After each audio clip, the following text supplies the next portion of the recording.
Mes chers amis, je fais désormais partie de la commission parlementaire contrôle budgétaire au Parlement européen. Nous étudions les rapports annuels de chaque institution européenne pour contrôler l'exécution du budget en nous basant sur les rapports de la Cour des comptes. Ce sont les articles 285, 287 et 319 du traité sur le fonctionnement de l'Union européenne. J'ai épluché pour vous le dernier rapport de la Cour des comptes publié il y a quelques jours, le 4 septembre exactement, sur le bilan de l'Agence européenne du médicament EMA et du Centre européen de contrôle des maladies, le CDC, durant le Covid. Bon, c'est un rapport brosse à relire puisque les auditeurs n'ont pas évalué la validité des évaluations scientifiques de l'EMA, mais j'ai trouvé quelques perles cachées. Cette affaire de pandémie a été très profitable à l'EMA puisque son budget a bondi de 100 millions d'euros. Il est passé de 358 millions d'euros en 2020 à 458 millions d'euros en 2023. Je note que la Cour confirme que les effets secondaires et leurs risques n'ont jamais été déterminants.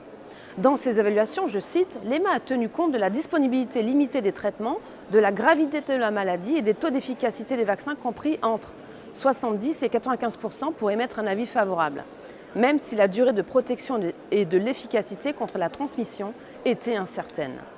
Incertaine. Le mot est lâché par l'EMA. Vous les aviez entendu dire cela avant, ce mot incertain? Je cite encore le rapport.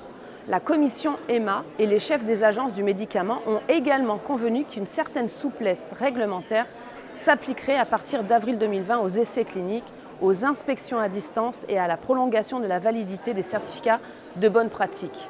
On le voit, l'heure n'était pas aux inspections ni aux vérifications. Finalement, faites confiance à Pfizer. Je cite encore, les essais cliniques les plus importants pour les vaccins contre la Covid ont été principalement menés en dehors de l'Europe. Ils n'ont été autorisés que par des autorités de pays tiers. Vous le saviez, vous, que les vaccins n'avaient pas été testés en Europe, mais en Afrique ou ailleurs? Normalement, 3 personnes examinent chaque demande d'autorisation. Le rapporteur, le co-rapporteur et un pair.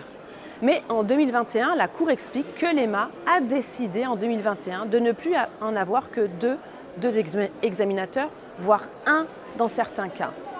Le délai d'évaluation des plans d'investigation pédiatrique a donc été réduit. Et je repense à ces signalements d'effets secondaires chez des bébés. Enfin, nous savons les différentes polémiques sur l'efficacité réelle des vaccins, sur les essais cliniques fraudulés aux États-Unis, sur la qualité variable des lots, sur les délais de réaction quant à la découverte des effets secondaires sur le remdesivir. On peut s'étonner de cette mention de la Cour.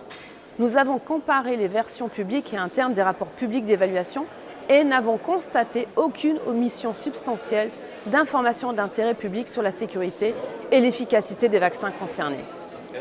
Ce n'est pas rassurant quand on espérait que l'EMA avait eu plus d'informations à sa disposition et avait surtout instigé en interne des différentes polémiques qui circulaient sur Internet.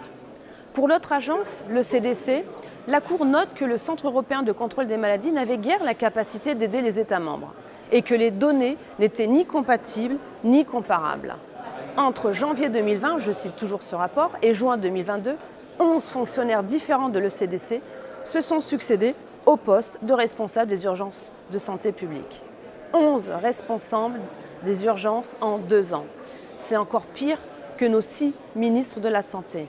Mais comment voulez-vous que ces bureaucrates, remplacés tous les 3 mois, se rendent utiles? En tout cas, moi, je vais vous rassurer aujourd'hui, car si j'ai bien reçu une chose, c'est une rappel de demande d'injection Covid pour cette année par le Parlement européen. Et vous en êtes à combien de doses?